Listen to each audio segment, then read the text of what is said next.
तो यहाँ तक हम लोगों ने पढ़ लिया था प्रोपेगेशन ऑफ ऑपरेशन तक, है ना।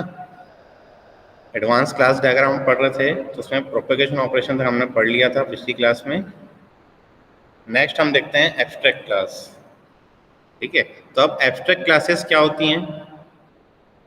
दो टाइप की हम क्लासेस पढ़ते हैं, एक होती है हमारी एब्स्ट्रैक्ट क्लास, एक होती है हमारी कॉन्क्रीट क्लास। ठीक है, एब्स्ट्रैक्ट क्लास वो ऐसी क्लास होती है जिसको मैं इंस्टेंशिएट नहीं कर सकता, है ना। Instantiate, we cannot instantiate the abstract class but we can create an objects of concrete class। ठीक है, तो दो टाइप क्लासेस थी, एक थी एब्स्ट्रैक्ट क्लास, एक कॉन्क्रीट क्लास। एब्स्ट्रैक्ट मतलब मैं उसको उसके ऑब्जेक्ट क्रिएट नहीं कर सकता, और कॉन्क्रीट क्लास जिसके मैं ऑब्जेक्ट क्रिएट कर सकता हूँ। ठीक है, तो ER जब भी हम लोग अपना डायग्राम क्रिएट करेंगे, क्लास डायग्राम, तो उसमें abstract classes and concrete classes का भी नोटेशन होता है। ठीक है, अब यहाँ पे एक इनहेरिटेंस हायरार्की देखते हैं जिसमें हमारे पास है एक super class. So this is my super class named as worker. Worker is a butcher, baker और कैंडल स्टिक मेकर। ठीक है, तो ये this all are sub classes, this is also sub class, this is also sub class, this is also sub class. ठीक है, now all the worker, butcher, baker and candlestick maker classes are concrete classes। ठीक है, all the classes are concrete classes। इस particular diagram में जितने भी classes हैं हमारे पास सारे के सारे concrete क्लासेस हैं। क्यों हैं? क्योंकि worker can be a butcher, it can be a baker and it can be a candlestick maker. अब यहाँ पे एक नोट हमने दे दिया है कि the listing of workers is incomplete, मतलब we can again create a particular subclass of this worker। ठीक है, that means some workers which are not butchers, which are not bakers, which are not candlestick makers are also workers। ठीक है, तो हमने इसको completely categorize नहीं किया है, completely हमने इसकी इनहेरिटेंस हायरार्की complete नहीं की है। That why all the classes are concrete classes। That means we can instantiate all these classes। ठीक है, वेयर एस अगर मैं यहाँ पे आऊँ कि एम्प्लॉय एक मेरी सुपर क्लास है। ठीक है, this employee is an super class, और इसकी मैंने क्या किया है, दो सब क्लासेस डिफाइन की हैं। ठीक है, employee is an full time employee, employee is an part time employee. ठीक है, so this is my super class and this all are my sub classes. ठीक है, now employee can either be a full time, it can either be an part time employee। ठीक है, दो हमने categorisation किया किसका, कि एम्प्लॉय या तो फुल टाइम एम्प्लॉय होगा या तो पार्ट टाइम एम्प्लॉय होगा। तो अब एम्प्लॉय जितने भी एम्प्लॉय होंगे या तो फुल टाइम होंगे या तो पार्ट टाइम होंगे। अब ऐसे कोई भी एम्प्लॉय नहीं बचे जो या तो फुल टाइम भी नहीं है और पार्ट टाइम भी नहीं है। ठीक है, मतलब हमारी इनहेरिटेंस हायरार्की जो है कंप्लीट है, इनकम्प्लीट नहीं है। सारे एम्प्लॉय को या तो मैं फुल टाइम बोलूंगा या तो मैं पार्ट टाइम बोलूंगा। तो अब मैं ये जो सुपर क्लास है, इस पर्टिकुलर क्लास को मैं बना सकता हूं एब्स्ट्रैक्ट क्लास। ठीक है, so abstract class only acts as an super class to an hierarchy of classes. ठीक है, मतलब मैं इसको सुपर क्लास की तरह ही एक्ट करूंगा, मैं इसके ऑब्जेक्ट्स क्रिएट नहीं करूंगा। ऑब्जेक्ट में इनके जो डिराइव क्लासेस हैं, जो सब क्लासेस हैं, उनको ही मैं क्या करूंगा, ऑब्जेक्ट्स क्रिएट करूंगा। ठीक है, तो जितनी भी एब्स्ट्रैक्ट क्लासेस हैं उनको हम क्या करते हैं, इटैलिक सिंबल से हम क्या करते हैं, नेम लिखते हैं। तो ये देखिए एम्प्लॉय जो है ये इटैलिसाइज किया हुआ है, जबकि ये full stack employee and part time employee जो है हमने इटैलिसाइज नहीं किया है। क्लियर है? Similarly year to date earnings and compute pay, हमारे पास दो एक क्या है, ऑपरेशंस हैं हमारे पास। ठीक है, नाउ दिस टू ऑपरेशंस में ये जो ऑपरेशन है ये हमारा एब्स्ट्रैक्ट मेथड नहीं है, जबकि ये जो है ये मेरा क्या है, एब्स्ट्रैक्ट मेथड है। ठीक है, तो abstract method and abstract class दोनों को हम क्या करते हैं, इटैलिक करते हैं। ठीक है, तो ये मेरा एब्स्ट्रैक्ट मेथड हो गया, ये मेरी एब्स्ट्रैक्ट क्लास हो गई। अब जितने भी एब्स्ट्रैक्ट मेथड्स हम क्रिएट करते हैं एब्स्ट्रैक्ट क्लासेस में, this needs to be overridden in all the sub classes. ठीक है, मतलब इस कंप्यूट पे को मैं यहाँ पे भी ओवरराइड करूंगा और यहाँ पे भी ओवरराइड करूंगा। अगर मैं ओवरराइड नहीं किया तो ये क्या हो जाएंगी, this classes can also B an abstract classes. ठीक है, अब मैं इनको ओवरराइड कर रहा हूं यहाँ पर, इसका मतलब है कि ये मेरी कॉन्क्रीट क्लास हो गई, ये भी मेरी कॉन्क्रीट क्लास हो गई, अब ये एब्स्ट्रैक्ट क्लासेस नहीं है। क्लियर है? तो जावा में आप लोगों ने एब्स्ट्रैक्ट क्लासेस पढ़ी होंगी, एब्स्ट्रैक्ट मेथड्स पढ़े होंगे। ठीक है, सी प्लस की बात अगर हम करें तो एब्स्ट्रैक्ट क्लासेस पढ़ते हैं हम लोग, और एब्स्ट्रैक्ट क्लासेस के अंदर हम लोग प्योर वर्चुअल फंक्शन जो बनाते हैं, that pure virtual function is same as your abstract method. Clear? Pure virtual function जो हम पढ़ते हैं, pure virtual function in C plus plus is same as your abstract method in Java. ठीक है, तो प्योर वर्चुअल फंक्शन हम लिखते हैं तो हम लिखते हैं वर्चुअल, तो उसका हम रिटर्न टाइप देते हैं, फिर हम देते हैं नेम ऑफ द मेथड और इसको इक्वेट कर देते हैं 0। तो ये प्योर वर्चुअल फंक्शन जो रहता है हमारा सी प्लस में, उसकी हम कोई बॉडी डिफाइन नहीं करते हैं क्योंकि वो इनकम्प्लीट रहता है। ठीक है, it is N incomplete implementation. ठीक है, incomplete implementation in abstract classes, and complete उसको हम करते हैं जब हम उसको हम ओवरराइड करते हैं हमारी सब क्लासेस में। ठीक है, तो इसको हम ओवरराइड करते हैं तब ये कंप्लीट होता है। ठीक है, तो अब ये कंप्लीट हो चुका है, that means this is an concrete method, it is not an abstract method, तो इसको हम इटैलिसाइज नहीं करेंगे। जबकि ये क्या है, मेरा एब्स्ट्रैक्ट मेथड था और ये मेरी एब्स्ट्रैक्ट क्लास थी, तो इनको मैंने क्या कर दिया है, इटैलिक कर दिया है। ठीक है, तो अब यूएमएल में या तो मैं क्या करूं, जो मेरी एब्स्ट्रैक्ट क्लासेस हैं, ठीक है, this abstract classes is listed in italic font, या तो मैं क्या करूं, एक एब्स्ट्रैक्ट कीवर्ड लिख दूं मैं। ठीक है, दो अलग अलग नोटेशन यूज होते हैं यूएमएल में, तो मेन जो नोटेशन यूज होता है वो रहता है इटैलिसाइज। ठीक है, अगर मैंने किसी को इटैलिक कर दिया, that particular class is known as abstract class, और किसी मेथड को इटैलिक कर दिया, that means that particular method is known as abstract method. Clear है? नेक्स्ट आ जाते हैं मल्टीपल इनहेरिटेंस। हाँ सर, वो कंप्यूट पे को इटैलिक करने का मतलब समझ नहीं है सर, वो वैसे भी इनहेरिट हो रहा है ना सर, और एम्प्लॉय तो एब्स्ट्रैक्ट है ही, तो वो वैसे भी कंप्यूट पे को डायरेक्ट हम लोग एक्सेस नहीं करेंगे, तो नहीं, इसको इटैलिक करने का क्या मतलब? इटैलिक करने का क्या मतलब है, देखिए इसमें क्या होता है कि जब हम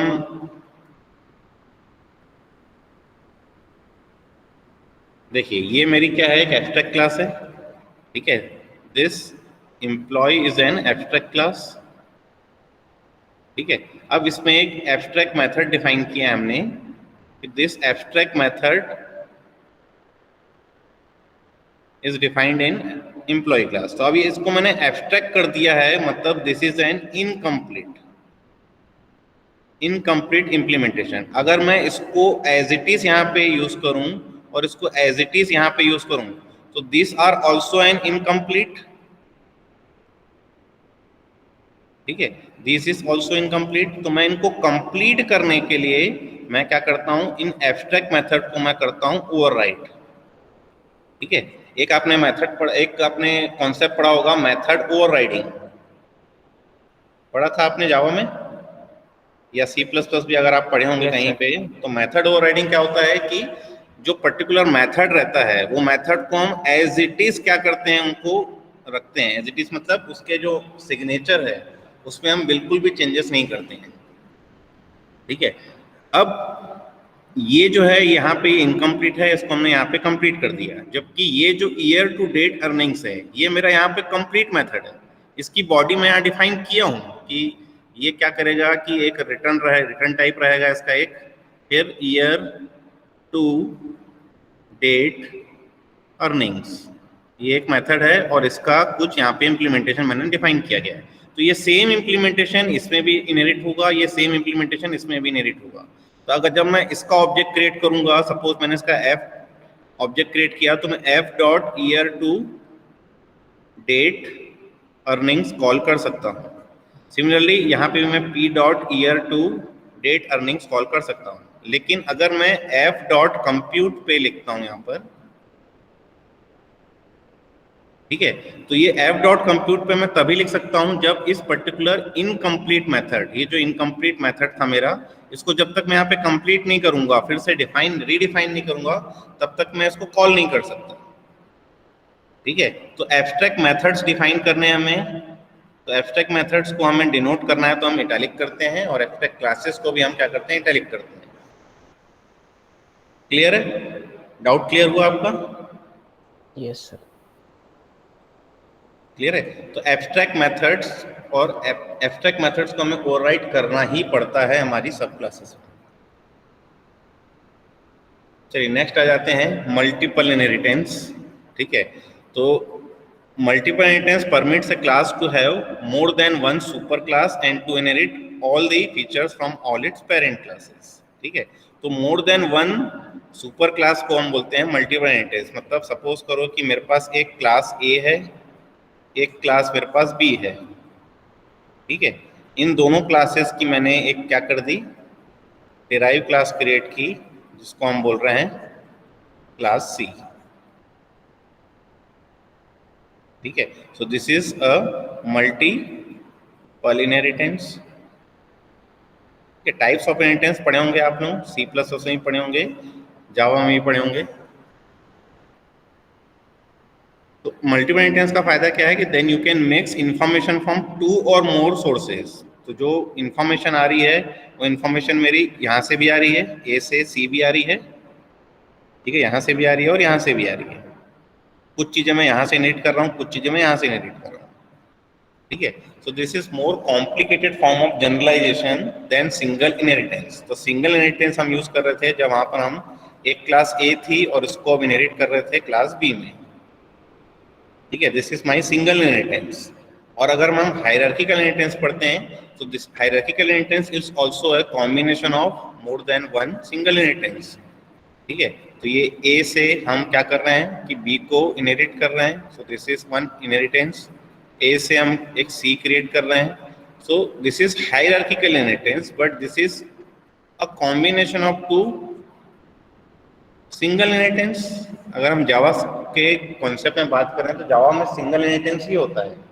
जो हायरार्किकल इनहेरिटेंस होता है उसको भी हम सिंगल इनहेरिटेंस की तरह ही ट्रीट करते हैं, लेकिन जावा में मल्टीपल इनहेरिटेंस मेरा क्या होता है, वो नहीं होता है। ठीक है, जबकि C plus plus supports multiple inheritance. Clear है? So ये बोल रहा है कि this is more complicated form of generalization than a single inheritance which restricts the class hierarchy to a tree. So the advantages of multiple inheritance is greater power in specifying classes and increased opportunity for reuse. तो अगर मैं multiple inheritance use कर रहा हूँ तो मेरे पास greater power मिल रहा है कि मैं अपनी क्लासेस को यहाँ से भी क्लासीफाई कर सकता हूँ, यहाँ से भी क्लासीफाई कर सकता हूँ, और एक पर्टिकुलर क्लासिफिकेशन ऑब्जेक्ट में यहाँ पे क्रिएट कर सकता हूँ। ठीक है, and increase opportunity for use, कि मैं इन फीचर्स को भी यूज कर सकता हूँ, इन फीचर्स को भी यूज कर सकता हूँ अपने इस पर्टिकुलर चीज में। ठीक है, जबकि सिंगल इनहेरिटेंस में एक ही फीचर यूज कर पा रहा था, ए से बी यूज कर रहा था, मैं यहाँ से जैसे ए से सी यूज कर पा रहा हूँ लेकिन बी से सी यूज नहीं कर पा रहा हूँ, तो मेरा सिंगल इनहेरिटेंस में ये एक ड्रॉबैक था। जबकि एडवांटेज है मल्टीपल में कि मैं ए से बी और बी से भी मैं कुछ कुछ चीजें रीयूज कर सकता हूँ अपनी क्लास सी में।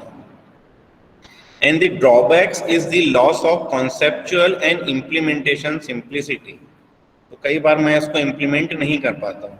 ठीक है, तो इसका एक एग्जाम्पल है जो आपने C++ में पढ़ा होगा।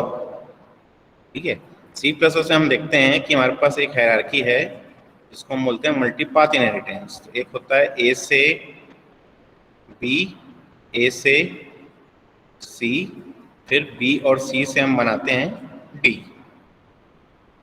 सो this is actually an hybrid inheritance. ठीक है, but we can see in hybrid inheritance we have a multiple inheritance. From B and C we can derive a class which is T. ठीक है, अब इसमें जो दिक्कत है वो दिक्कत क्या है? इसमें दिक्कत ये है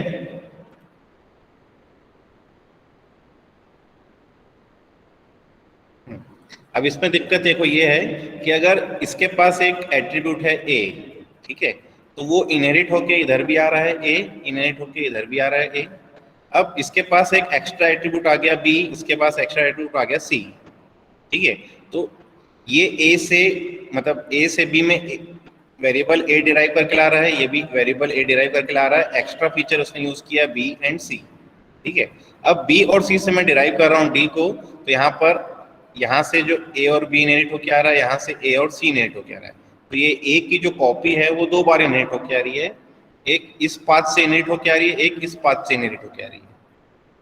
ठीक है, तो इसको इम्प्लीमेंट करना जो है, अगर हम C++ में अगर इम्प्लीमेंट करते हैं तो we can use a concept call virtual base class. ठीक है, एक हम कॉन्सेप्ट पढ़ते हैं जिसका नाम होता है वर्चुअल बेस क्लास, जिसमें हम क्या करते हैं, एक को हम बना देते हैं वर्चुअल बेस क्लास और उसको हम यहाँ पे वर्चुअली इनहेरिट करते हैं, इसमें भी वर्चुअल इनहेरिट करते हैं और इसमें भी वो वर्चुअली इनहेरिट होके आता है। तो जैसे ही वर्चुअल बेस क्लास हम लिखते हैं, हमारे पास एक कॉन्सेप्ट आ जाता है जिसका नाम होता है वर्चुअल पॉइंटर। और ये वर्चुअल पॉइंटर ही क्या करता है, ये सिग्निफाई करता है कि मैं ये जो ए की 2 कॉपी है उसमें से किसी एक कॉपी को क्या करता है, वो यूज करता है, तो एम्बिग्यूटी है उसको क्या करता है, रिजॉल्व कर देता है। सिमिलरली यहाँ पे अगर मैंने कोई मेथड डाला है, यहाँ अगर मैंने सपोज एक गेट मेथड डाला है, तो ये गेट मेथड यहाँ भी इनहेरिट होके आएगा, ये गेट मेथड यहाँ भी इनहेरिट होके आएगा, और यहाँ पे भी गेट की 2 कॉपी आएगी, एक इस पाथ से आएगी और एक इस पाथ से आएगी। ठीक है, तो इसको भी क्या करता है, रिजॉल्व करने के लिए हम लोग वर्चुअल बेस क्लासेस यूज करते हैं। तो ये इसका एक ड्रॉबैक होता है कि हमारे पास लॉस ऑफ कॉन्सेप्चुअल एंड इम्प्लीमेंटी मिलती है। जावा में इस चीज को नहीं कर सकते क्योंकि हमारे पास पॉइंटर्स है ही नहीं जावा में, इसलिए जावा ने क्या कर दिया कि मल्टीपल इनहेरिटेंस उसने क्या कर दिया, हटा ही दिया कि मैं मल्टीपल इनहेरिटेंस यूज ही नहीं करूंगा। क्लियर है? ना आ जाते हैं काइंड्स ऑफ मल्टीपल इनहेरिटेंस। ठीक है, तो मल्टीपल इनहेरिटेंस मतलब अब मैं इसके कुछ टॉपिक देख रहे हैं, इसमें कुछ पर्टिकुलर कैटेगराइजेशन देख रहे हैं कि the most common form of multiplication is form set of disjoint classes. ठीक है, डिसजॉइंट क्लासेस मींस ईच सब class inheritance one class in each set. ठीक है, मतलब एक जो सुपर क्लास है वो किसी एक ही सब क्लासेस को बिलोंग करती है, उसको हम बोलते हैं डिसजॉइंट इनहेरिटेंस। फॉर एग्जांपल अगर हम यहाँ पे एक इनहेरिटेंस हायरार्की देखें तो employee is a full time employee और पार्ट टाइम एम्प्लॉय, ये एक मैंने कैटेगराइजेशन किया इसको, employee is a full-time employee or part-time employee. Similarly, employee is either a manager or it is an individual contributor. तो मैंने 2 अलग अलग हायरार्की बनाई है, एक एम्प्लॉय स्टेटस के बेसिस पे, एक मैनेजरियल स्टेटस के बेसिस पे कि कौन मैनेजर है, कौन इंडिपेंडेंट कंट्रीब्यूटर है। क्लियर है? अब मैं इसमें क्या कर रहा हूँ, फुल टाइम एम्प्लॉय को और इंडिविजुअल कंट्रीब्यूटर का एक मैंने सब क्लास क्रिएट की, फुल टाइम इंडिविजुअल कंट्रीब्यूटर। ठीक है, तो मैंने यहाँ पे यूज किया है मल्टीपल इनहेरिटेंस। ठीक है, हमने यूज किया कि full time employee and part time employee. ठीक है, ये दोनों मेरे क्या हो गए, डिसजॉइंट हो गए कि employee can either be a full time employee and it can either be an part time employee, दोनों तो हो ही नहीं सकता, तो इस कंस्ट्रेंट को हम बोलते हैं डिसजॉइंट कंस्ट्रेंट। क्लियर है? और सेकंड आ जाता है ओवरलैपिंग कंस्ट्रेंट। ठीक है, तो ओवरलैपिंग कंस्ट्रेंट में क्या होता है कि एक पर्टिकुलर सुपर क्लास के इंस्टेंस को हम एक से ज्यादा सब क्लास इंस्टेंसेस में हम क्या कर सकते हैं, कैटेगराइज कर सकते हैं। For example vehicle is either a land vehicle और water vehicle, but a vehicle can either be both of land vehicle and water vehicle. कुछ ऐसे व्हीकल होते हैं जो लैंड व्हीकल और वाटर व्हीकल दोनों होते हैं, जिसको हम लैंड में भी चला सकते हैं, वाटर में भी चला सकते हैं। ठीक है, तो इसको हम बोलते हैं ओवरलैपिंग कंस्ट्रेंट कि एक पर्टिकुलर व्हीकल जो है दोनों को बिलोंग कर सकता है। तो ओवरलैपिंग कंस्ट्रेंट को हम क्या करते हैं, डैश लाइन से हम क्या करते हैं, डिनोट करते हैं हम ओवरलैपिंग कंस्ट्रेंट।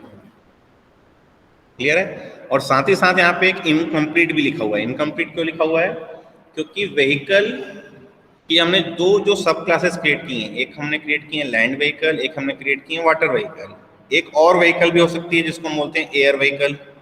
ठीक है, तो इसकी और भी सब क्लासेस डिजाइन की जा सकती है। ठीक है, इसलिए यहाँ पे बोला गया है कि ये इनकम्प्लीट जनरलाइजेशन है।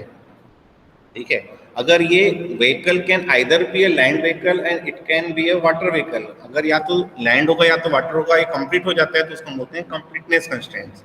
फॉर एग्जाम्पल जैसे इससे पहले वाला एग्जाम्पल हमने देखा था, employee can either be a full time employee और it can be a part time employee. 2 ही कैटेगरी हम डिवाइड कर सकते हैं, तीसरी और कोई कैटेगरी बन ही नहीं सकती।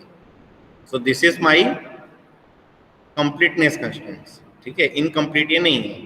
सो this is my completeness constraint. तो कंप्लीटनेस कंस्ट्रेंट को हमें कुछ भी नहीं लिखना है, हमें डायरेक्टली डिनोट करके छोड़ देना है, ठीक है। जबकि इनकम्प्लीट अगर होता है तो उसको हम लिखते हैं यहाँ पर इनकम्प्लीट। ओवरलैपिंग के लिए भी हम यहाँ पे ओवरलैपिंग लिखते हैं और यहाँ पे हम डैश लाइन शो करते हैं।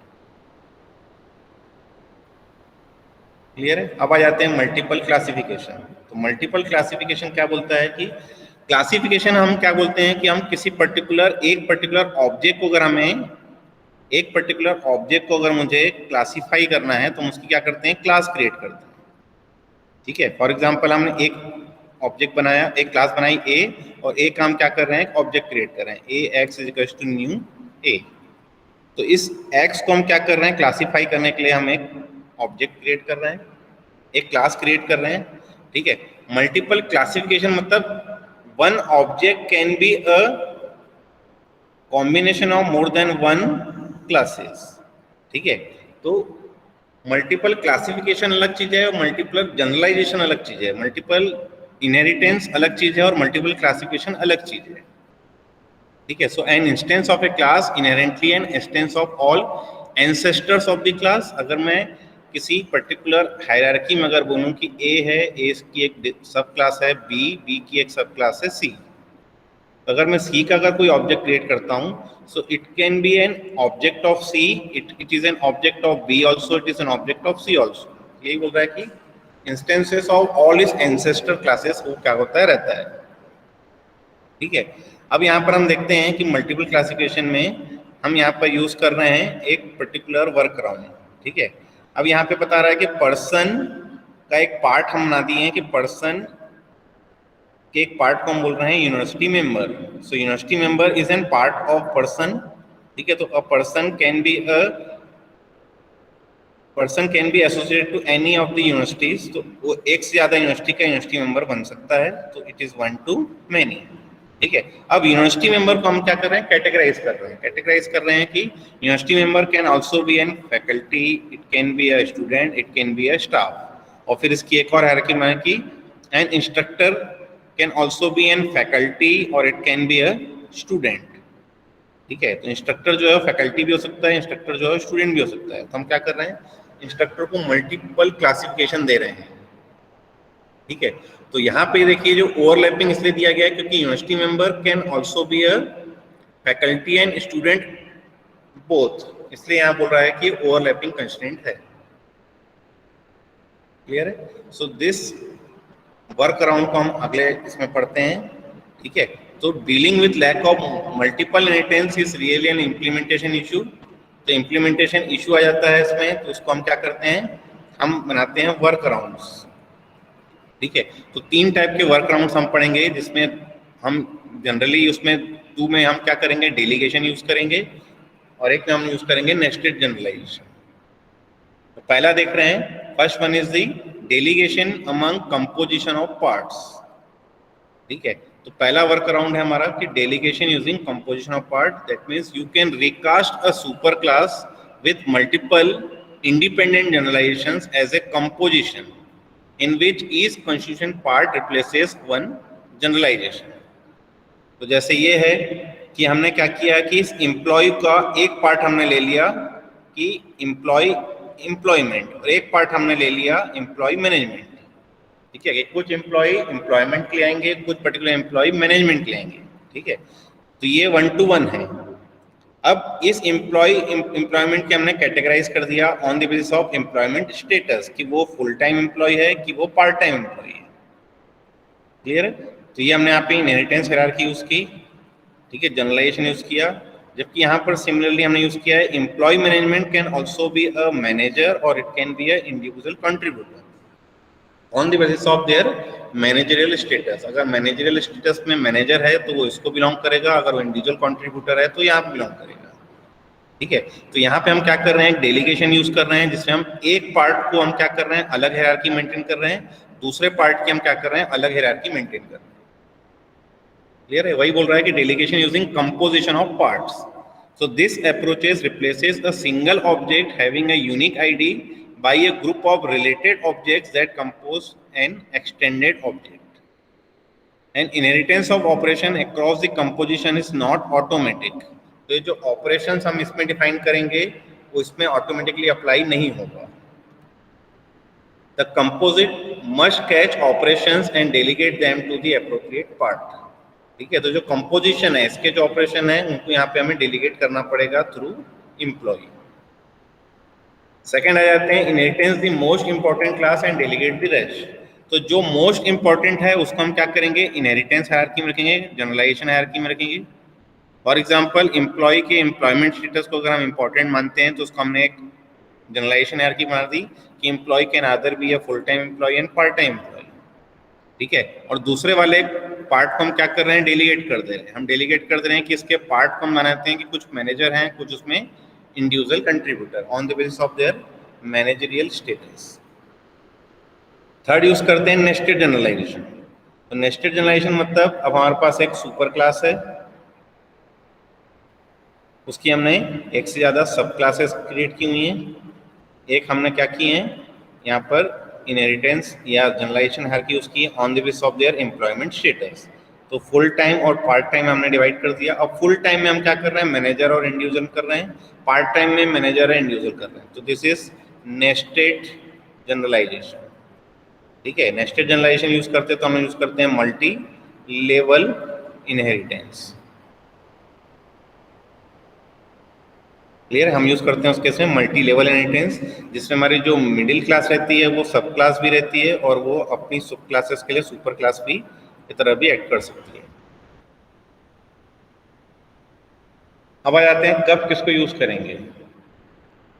ठीक है, तो कुछ फैक्टर्स हैं जिसमें हम बेस्ट वर्कअराउंड्स को यूज करेंगे, बेस्ट प्रैक्टिसेस यूज करेंगे। First, super classes of equal importance. अगर सबका इक्वल इंपॉर्टेंस दे रहे हैं, सो इफ ए सब क्लास है सेवरल सुपर क्लासेस, एक सब क्लासेस की एक से ज्यादा सुपर क्लासेस हैं, ऑल ऑफ इक्वल इंपॉर्टेंस, सबका इंपॉर्टेंस इक्वल है, so it may be best to use the delegation and preserve symmetric in the model. तो तब हम यूज करेंगे यहाँ पर ये वाला मॉडल कि मैं इसको भी इंपॉर्टेंस दे रहा हूँ, मैं इसको भी इंपॉर्टेंस दे रहा हूँ, दोनों की मेरी इक्वल इंपॉर्टेंस है, तो मैं यहाँ से भी डेलीगेट कर रहा हूँ, यहाँ से भी डेलीगेट कर रहा हूँ। सेकेंड आ जाते हैं dominant super class. Dominant super class मतलब एक सुपर क्लास है if one super class clearly dominates and others are less important. तो जो इंपॉर्टेंट है उसको हम इनहेरिटेंस पाथ में यूज करेंगे और जो लेस इंपॉर्टेंट है उसको हम क्या करेंगे, डेलीगेट कर देंगे। तब यूज करेंगे हम सेकेंड, जो इंपॉर्टेंट है उसको हम इनहेरिटेंस हायरार्की में रख रहे हैं और जो इंपॉर्टेंस नहीं है उसको हम क्या कर रहे हैं, हम यहाँ पे डेलीगेट कर दे रहे हैं। थर्ड आ जाते हैं few sub classes. If the number of combinations is small consider nested generalization. तो अगर मेरे पास कॉम्बिनेशन जो है बहुत कम है, ठीक है, कॉम्बिनेशन कम है मतलब यहाँ कॉम्बिनेशन हम क्या क्या बना सकते हैं। जैसे यहाँ पर है, हम क्या कर रहे थे, यहाँ पर एक डायग्राम था जिसमें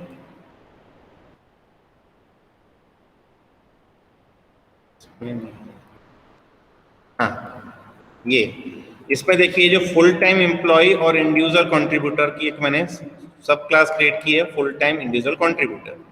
सिमिलरली मैं चाहता था फुल टाइम एम्प्लॉय और मैनेजर का भी बना सकता था, फुल टाइम मैनेजर। मैं चाहता था पार्ट टाइम एम्प्लॉय और मैनेजर को लगा के पार्ट टाइम मैनेजर बना सकता था, पार्ट टाइम एम्प्लॉय और इंडिविजुअल कंट्रीब्यूटर में पार्ट टाइम इंडिविजुअल कंट्रीब्यूटर भी एक सब क्लासेस क्रिएट कर सकता था। ठीक है, तो मेरा ये जो है नंबर ऑफ सब क्लासेस जो है वो इंक्रीज होते जाएंगे जैसे जैसे मेरी इनहेरिटेंस हायरार्की इंक्रीज होगी। यहाँ पे वही बोल रहा है कि अगर आपके पास कम है, सब क्लासेस कम है, तब आप क्या करेंगे, आप यूज करेंगे नेस्टेड जनरलाइजेशन। और अगर ज्यादा है तो इसको आप क्या करेंगे, अवॉइड करेंगे। नेक्स्ट है sequencing generalization sets. So if you use nested generalization, factors are most important criteria first, and then next most important criteria second, and then so forth. मतलब जो most important criteria है कि on the basis of employment status मेरा criteria सबसे इम्प्रायोरिटी पे है तो उसको हम पहले रखेंगे, और फिर हम क्या करेंगे, फुल टाइम पार्ट टाइम को हम क्या करेंगे on basis of their managerial status हम क्या करें रखेंगे। ठीक है, तो मैनेजरियल स्टेटस मेरा अगर इंपॉर्टेंस कम है तो उसको मैं नीचे के हायरार्की में रख रहा हूँ, जबकि एम्प्लॉय स्टेटस मेरी क्या है, हायर प्रायोरिटी में, तो उसको मैं ऊपर रख रहा हूँ। Next one is large quantities of code. So try to avoid nested generalization if you must duplicate large quantities of code. तो अगर मुझे ज़्यादा से ज़्यादा मेथड्स डिफाइन करने हैं तो मैं नेस्टेड जनरेशन को अवॉइड करूँगा, क्योंकि नेस्टेड जनरेशन अगर मैं यूज़ कर रहा हूँ तो इसका मतलब है कि यहाँ का कुछ कोड मैंने यहाँ यूज़ किया हुआ है, यहाँ भी यूज़ किया हुआ है, और यहाँ का और यहाँ का कुछ कोड मैं यहाँ भी यूज़ कर रहा हूँ, तो मैं मैक्सिमम रीयूजेबिलिटी यूज़ कर रहा हूँ तो मैं नेस्टेड जनरेशन यूज़ करूँगा। और अगर मेरे पास बहुत सारे मेथड्स ऐसे हैं जो मैं डुप्लीकेट नहीं कर पा रहा हूँ तो मैं क्या करूँगा, उसमें नेस्टेड जनरेशन को अवॉइड करूँगा। And last one is the identity. So consider the importance of maintaining strict identity. अगर हर ऑब्जेक्ट की एक आइडेंटिटी मेंटेन करनी है तो हमें नेस्टेड जनरलाइजेशन ही उसको प्रिजर्व करके देता है। ठीक है, जैसे अगर मैं कोई इस पर्टिकुलर फुल टाइम मैनेजर की आइडेंटिटी चाहिए तो वो इस क्लास से ही मुझे मिलेगी। ठीक है, अब इसकी आइडेंटिटी में इसके भी फीचर्स आएंगे, इसके भी फीचर्स आएंगे, तो इसके इन दोनों के फीचर्स को मुझे इसमें रीयूज करना है तो मुझे नेस्टेड जनरलाइजेशन यूज करना पड़ेगा। क्लियर है? नेक्स्ट आ जाते हैं मेटा डेटा। तो मेटा डेटा हमने यह डायग्राम में भी पढ़ा था। Meta data is an data about the data. ठीक है, तो अब हमें क्या करना है कि हमें मेटा डेटा भी मेंटेन करना है। हमें एक पर्टिकुलर क्लास के लिए एक मेटा डेटा भी मेंटेन करना है। So for example a class definition is in meta data. अगर मैं क्लास को डिफाइन करता हूँ कि इसमें ये पर्टिकुलर एट्रीब्यूट है, ये पर्टिकुलर ऑपरेशन है, तो वो भी एक मेटा डेटा ही है मेरा। ठीक है, and models are inherently meta data. अगर मैं कोई क्लास मॉडल क्रिएट कर रहा हूँ that is also in meta data since they describe the things being modelled. पहले मैं उसको क्या कर रहा हूँ, मॉडल करके देख रहा हूँ कि वो सही है कि नहीं है, rather than being the things, rather than developing or manufacturing that particular thing. For example अगर मैं यहाँ चलूँ कि एक मेरे पास क्लास है, क्लास का नाम है company. A company can manufacture any number of car models. ठीक है, तो पहले वो कार बनाने से पहले एक कार मॉडल क्रिएट करेगा जिसमें मॉडल का नेम देगा, मॉडल का ईयर बताएगा, उसका एक बेस प्राइस बनाएगा। तो एक से ज़्यादा मॉडल्स क्रिएट कर सकता है एक पर्टिकुलर कंपनी, एक पर्टिकुलर मैन्युफैक्चर एक से ज़्यादा कार मॉडल्स क्रिएट कर सकता है। Now this car model describes a particular physical car. तो फिजिकल कार नाम की मैंने अलग से क्लास बनाई है, तो इस पर्टिकुलर कार के लिए ये क्या रहेगा मेरा, ये रहेगा मेरा मेटा डेटा। ठीक है, तो मैं क्या कर दूंगा, पहले मैं मॉडल क्रिएट करूंगा, उसके बाद उस मॉडल को इम्प्लीमेंट करूंगा। तो इनके बीच में एक मैं रिलेशनशिप मेंटेन करूंगा, डिस्क्राइब्स। ठीक है, तो ये जो डिस्क्राइब्स एसोसिएशन है उसमें ये पर्टिकुलर क्लास जो है वो मेटा डेटा की तरह कर रहा है इस पर्टिकुलर क्लास के लिए। क्लियर है? तो पहले आप मेटा डेटा क्रिएट करते हैं, उसके बाद ही आप क्या करते हैं, उसकी इंडिविजुअल क्लासेस को आप क्रिएट करते हैं। ये वही बता रहा है, एग्जाम्पल को समझाया गया इसमें। हाँ, नेक्स्ट आ जाते हैं रेफिकेशन। So reification is the promotion of something that is not an object into an object.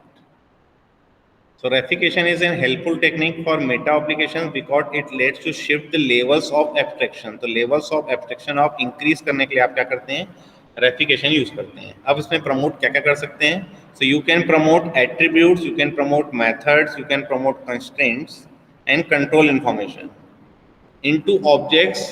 So you can describe and manipulate them as data. एक एग्जांपल हम देखते हैं कि हमारे पास एक सब्सटेंस नाम की क्लास है जिसका एक एट्रीब्यूट है सब्सटेंस नेम।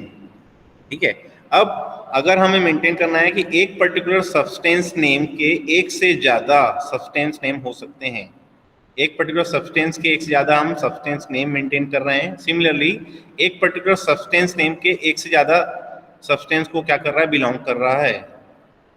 ठीक है, तो मैं उसको एक क्लास में मेंटेन नहीं कर सकता, तब मुझे क्या करना पड़ेगा, इस सब्सटेंस नेम को क्या करना पड़ेगा, प्रमोट करना पड़ेगा एक क्लास में। तो एक सब्सटेंस क्लास हो जाएगी, एक सब्सटेंस नेम क्लास हो जाएगी। ठीक है, और हम बोलेंगे कि one substance can have 1 to any number of aliases of that particular substance name. तो 1 to many हो गया ये। Similarly, one substance name can belong to more than one substance. So clearly it is an many to many. ठीक है, तो हमने क्या किया, इस पर्टिकुलर एट्रीब्यूट को प्रमोट कर दिया है क्लास में। क्लियर है? तो यही बता रहा है reification promote attribute to a class. तो हम क्या कर रहे हैं, इस पर्टिकुलर क्लास डायग्राम को कन्वर्ट कर रहे हैं दो पर्टिकुलर क्लासेस में और उनके बीच में एक एसोसिएशन मेंटेन कर रहे हैं।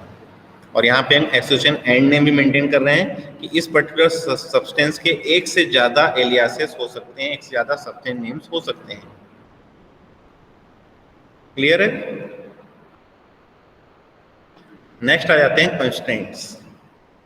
अब कंस्ट्रेंट्स हमें डिफाइन करने हैं। कंस्ट्रेंट्स मीन कुछ कंडीशंस या कुछ हमें रूल्स एंड रेगुलेशंस डिजाइन करने हैं हमारे क्लास डायग्राम में, ठीक है? तो कंस्ट्रेंट्स हम कैसे कैसे डिजाइन कर सकते हैं, ठीक है? So constraint restrict the values that an element can assume, ठीक है? कंस्ट्रेंट हम दे सकते हैं क्लासेस में, ऑब्जेक्ट्स में, एट्रीब्यूट्स में, लिंक्स में, एसोसिएशंस एंड जनरलाइजेशन सेट्स में, ठीक है? और इसको हम जनरली दिखाए जाते हैं ओसीएल कंस्ट्रक्ट्स में, हम इनको डिफाइन करते हैं। अब इनके एग्जांपल्स देखते हैं। ये सब हम पढ़ चुके हैं, थोड़ा सा रिवाइज होगा बस। हाँ, ये 3 कंस्ट्रेंट्स हम दिखाए जा रहे हैं ओसीएल कंस्ट्रक्ट्स में। पहला कंस्ट्रक्ट जो कंस्ट्रेंट बता रहा है वो क्या बता रहा है कि no employee salary can be exceeded the salary of employees boss. मतलब हमारे पास एक सेल्फ एसोसिएशन है बिटवीन एम्प्लॉय एंड एम्प्लॉय।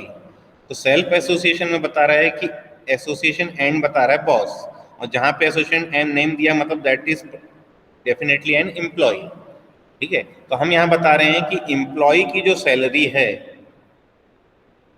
ठीक है, employee salary must be less than और equals to his boss salary. तो ये मेरा क्या हो गया, कंस्ट्रेंट डिफाइन कर दिया मैंने।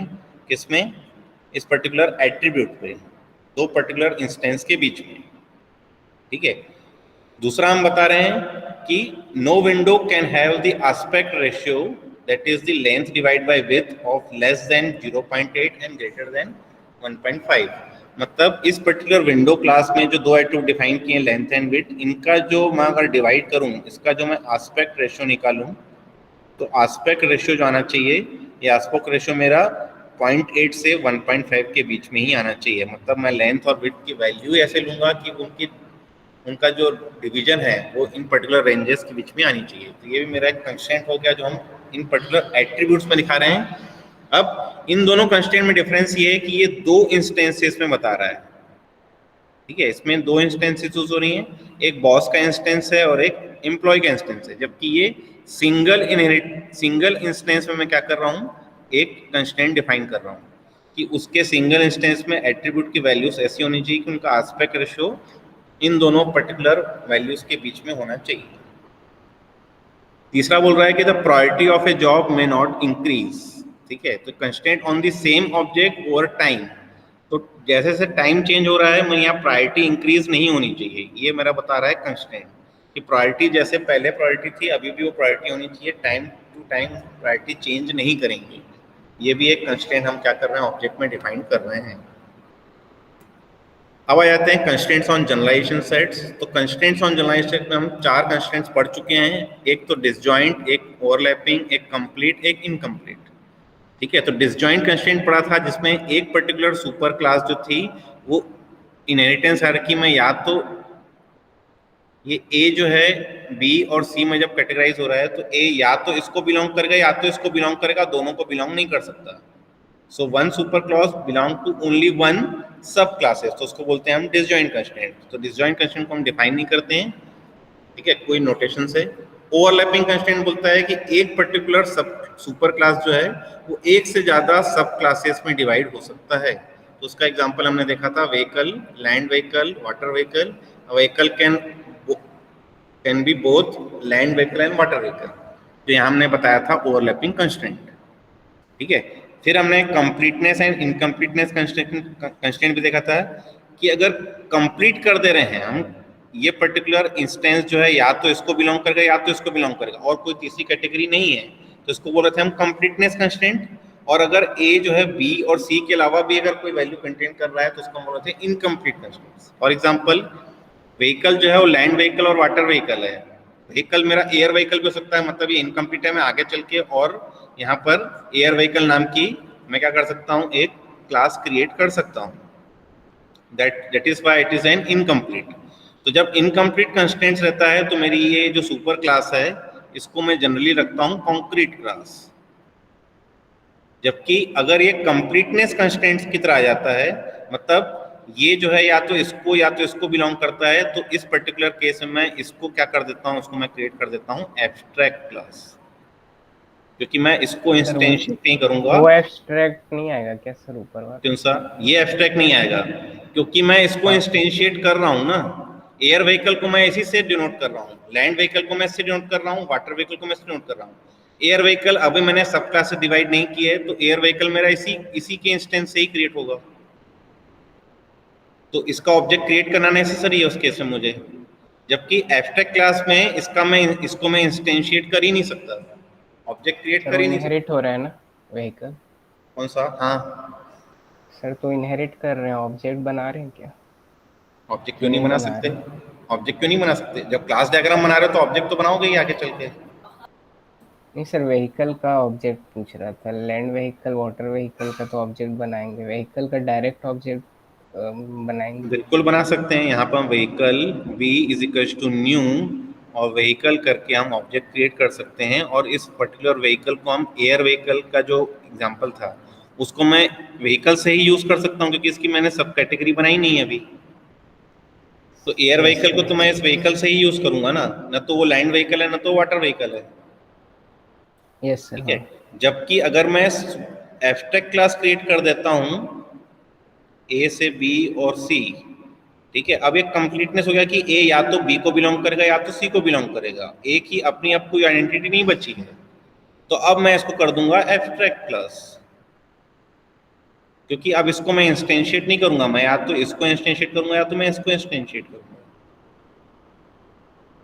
क्लियर है? तो कंप्लीट क्लास में जब भी कंप्लीटनेस कंस्ट्रेंट होता है तो हम यहाँ पे यूज करते हैं एब्स्ट्रैक्ट क्लासेस, जबकि इनकम्प्लीट में हम यूज करते हैं कॉन्क्रीट क्लासेस। क्लियर है? हाँ, फिर हमने पढ़ा था कंस्ट्रेंट्स ऑन लिंक्स। तो कंस्ट्रेंट्स ऑन लिंक्स में हमने पढ़ा था कि दो पर्टिकुलर क्लास है अगर हमारे पास, एक क्लास ए है एक क्लास बी है, इनके बीच में जो हमने एसोसिएशन डिफाइन किया है, तो इसमें हम मल्टीप्लिसिटी कंस्ट्रेंट पढ़े थे, हमने 1 to 1 पढ़ा था, 1 to मैनी पढ़ा था, 1 to मैनी पढ़ा था, इसमें ऑप्शनल, और ये हमारा ऑप्शनल था, ये मेरा मैंडेटरी था। फिर हमने 1 to स्टार पढ़ा था, तो स्टार जो था वो 0 डॉट डॉट स्टार था। ठीक है, फिर हमने मैनी टू 1 पढ़ा था, मैनी टू मैनी पढ़ा था। So these are all implicit constraints on links.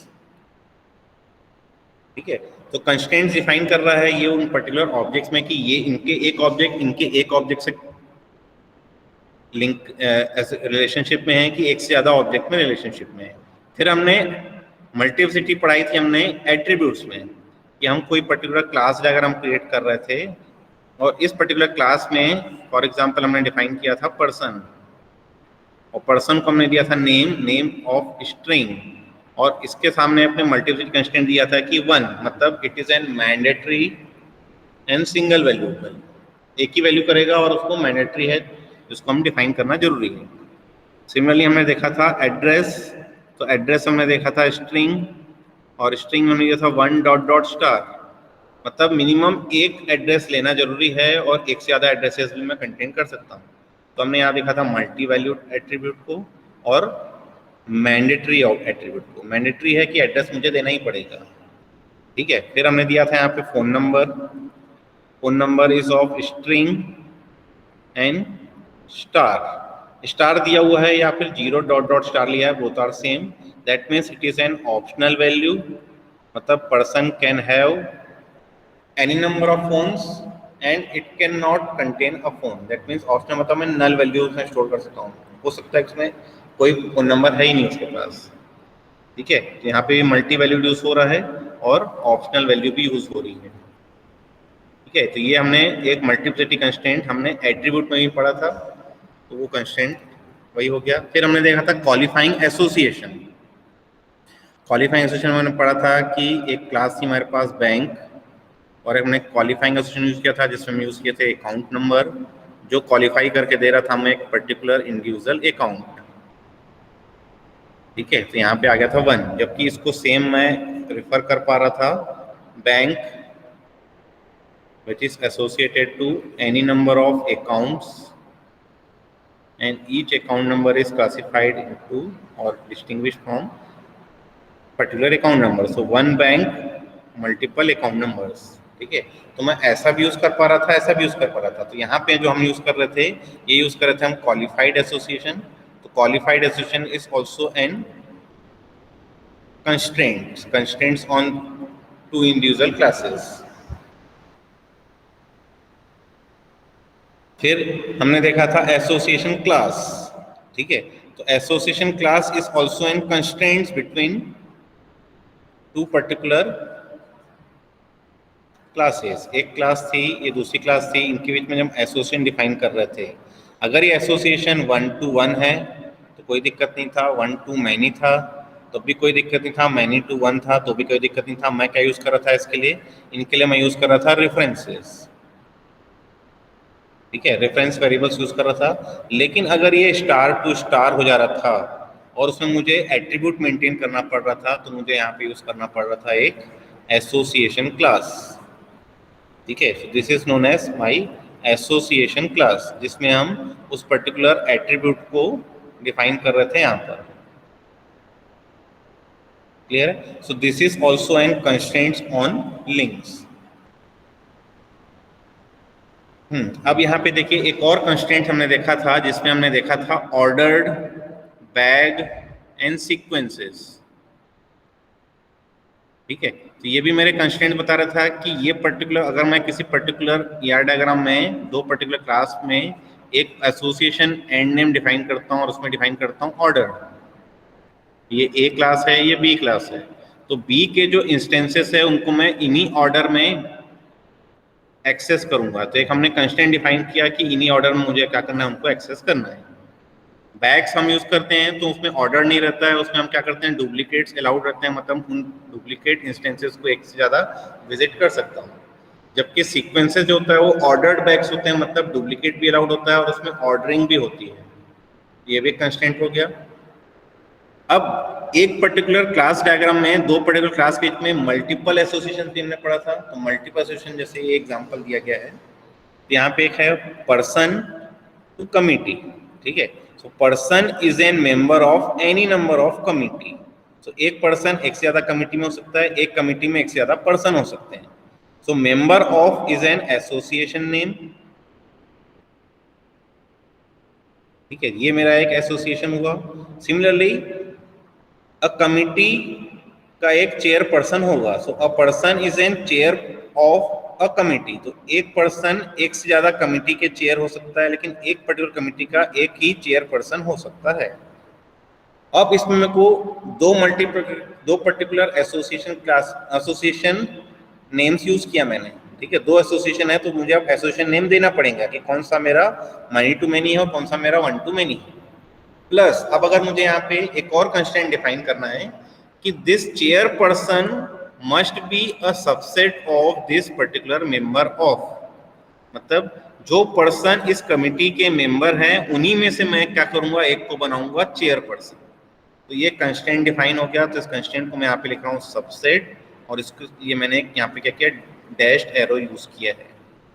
तो this is also an constraint. Clear है? लिंक पे हमने ऐसा कंस्ट्रेंट में देते हैं जिसमें दो पर्टिकुलर एसोसिएशन होता है और एक एसोसिएशन दूसरे एसोसिएशन का सबसेट या सुपरसेट होता है।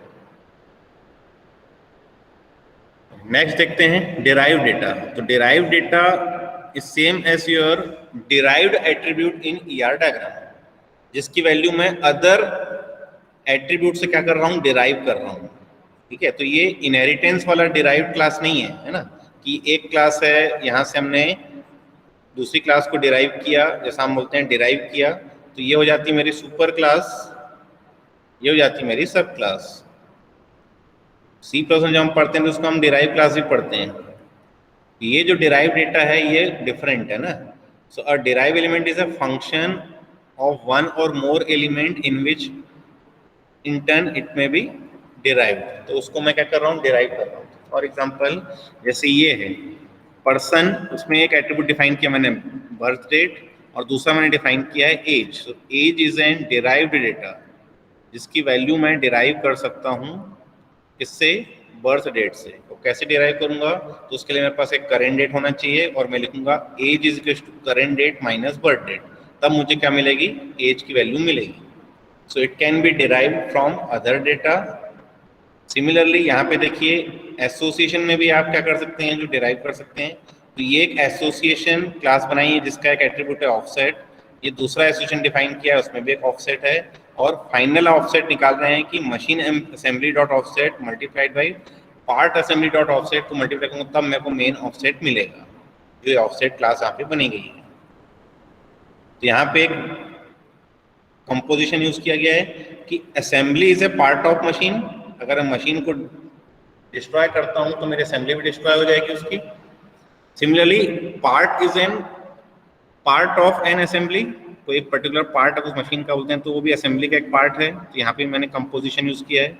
तो इस पर्टिकुलर असेंबली का मशीन में एक अलग ऑफसेट होगा, इस पर्टिकुलर पार्ट का विद इन असेंबली अलग ऑफसेट होगा। अगर मैं कंप्लीट ऑफसेट को मैं निकालूं तो उसके लिए एक फॉर्मूला हम डिफाइन कर सकते हैं। तो ये डिराइव डेटा को हम दो तरीके से मेंटेन कर सकते हैं, एक तो हम स्लैश करें या तो हम क्या करें, ऐसा एक यहाँ पे देखिए दिया होगा एक, you should also constrain that minus derivation the notation is slash in front of element name, ठीक है। और एक और बताया गया था यहाँ पर, अच्छा मैंने यहाँ पे लिखा नहीं शायद, एक और है जो इसे हम यहाँ पे फाइल नेम से बताते हैं। क्लियर है। अब इस पर्टिकुलर जो डिराइव डेटा है उसको जो पर्टिकुलर मेथड डिराइव कर रहा है उसको हम जनरली बोलते हैं क्वेरी। ठीक है, मतलब जिस मेथड के अंदर हम इस पर्टिकुलर वैल्यू को डिराइव कर रहे हैं दैट पर्टिकुलर मेथड और that particular operation is also known as query. And last हमारा जो टॉपिक होता है वो होता है पैकेज। तो पैकेज जनरली हम क्या करते हैं सी प्लस प्लस में यूज नहीं करते हैं।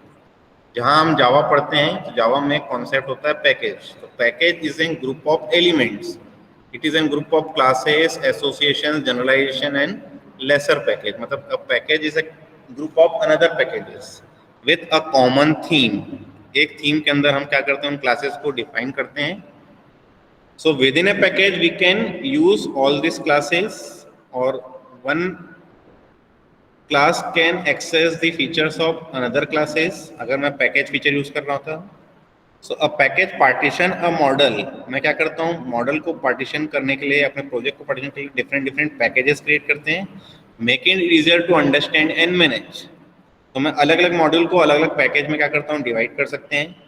तो लार्ज एप्लीकेशन में require several tiers of packages and package form a tree with increasing abstraction towards the root which is the application the top level package.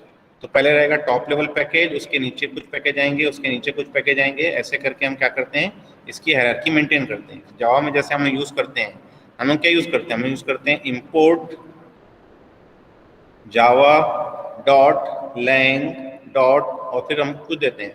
तो ये क्या हो गया, ये एक पैकेज है, ये एक पैकेज है, ये इसके अंदर डिफाइंड है, इसके अंदर फिर कुछ पैकेज डिफाइन हो सकता है, उसके अंदर कुछ क्लासेस डिफाइन हो सकती हैं। ठीक है, तो एक हायरार्की यहाँ पे भी मेंटेन रहती है कि पहले आपको टॉप लेवल पैकेज का नाम लेना है, फिर उसके बाद उसके अंदर वाले, फिर उसके अंदर वाले पैकेज को आपको यूज करना है। तो अगर जब हमें क्लास डायग्राम में पैकेज यूज करना है तो हम कुछ इस तरह यूज करते हैं, टैब्ड फोल्डर की तरह। ठीक है, टैब्ड फोल्डर के अंदर हम क्या करते हैं उसको डिफाइन करते हैं कि that is an package. Clear है।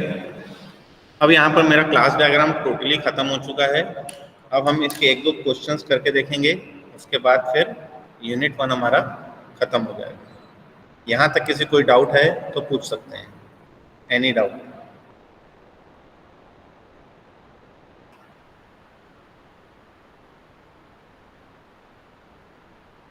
Any doubt.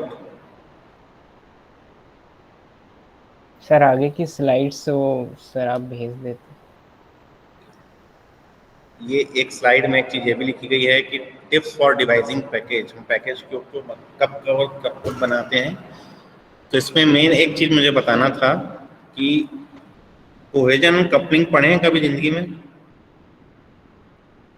Yes sir, PPL में। पीपीएल में पढ़े थे ना? कॉन्सेप्ट बस पढ़े हैं शायद प्रैक्टिकल में। हाँ, तो ये कोहेजन क्या होता है, कोहेजन जो होता है वो होता है interdependency with in a module, और कपलिंग जो होता है वो होता है इंटरडिपेंडेंसी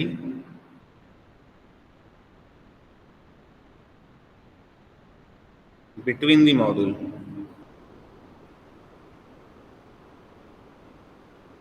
तो जहां मॉड्यूल की बात कर रहे हैं मतलब हम क्या कर रहे हैं, पैकेज की बात कर रहे हैं यहाँ पर। ठीक है, हम डिफरेंट डिफरेंट मॉड्यूल्स में डिवाइड करते हैं अपने प्रोजेक्ट को, मतलब डिफरेंट डिफरेंट पैकेजेस में डिवाइड कर रहे हैं, उनके अंदर हम क्लासेस डिफाइन कर रहे हैं। तो यहाँ पे वही बोल रहा है कि मेक पैकेजेस कोहेसिव, मतलब एक पर्टिकुलर पैकेज के अंदर के जो क्लासेस हैं उनके अंदर डिपेंडेंसी होनी चाहिए, लेकिन डिफरेंट डिफरेंट पैकेजेस की क्लासेस के बीच में डिपेंडेंसी कम होनी चाहिए। ठीक है, अगर मैं कुछ एक पैकेज की वैल्यूज कर रहा हूँ, दूसरा पैकेज, इन पैकेज के अंदर अलग क्लासेस हैं, इन पैकेज के अंदर अंदर क्लासेस हैं, तो ये क्लास इस पर्टिकुलर क्लास से अगर डिपेंडेंसी शो कर रही है तो उसको हम बोलते हैं कपलिंग। तो कपलिंग मेरा जो होना चाहिए वो होना चाहिए लो, और कोहेजन जो होना चाहिए वो मेरा होना चाहिए high. We always try for highly cohesive and low coupled programs. Low coupling मतलब कि दो पर्टिकुलर पैकेजेस की क्लासेस के बीच में डिपेंडेंसी नहीं होनी चाहिए, लेकिन एक पर्टिकुलर पैकेज के अंदर अगर मैंने 10 या 20 क्लासेस डिफाइन किए तो इनके अंदर जो डिपेंडेंसी है वो होनी चाहिए, हाईली कोहेसिव होने चाहिए। क्लियर है? अगले स्लाइड में आप लोगों को आज भेज दूंगा। ठीक है, अगली क्लास में हम इसके एक दो क्वेश्चंस करेंगे और मैं आपको कुछ क्वेश्चन बैंक भी दे दूंगा इससे रिलेटेड। ठीक है, उसके बाद हमारा यूनिट 1 खत्म, यूनिट 2 चालू करेंगे जिसमें हमने स्टार्ट करना है यूज केस डायग्राम। क्लियर है? तो यहाँ तक कोई डाउट नहीं है किसी को?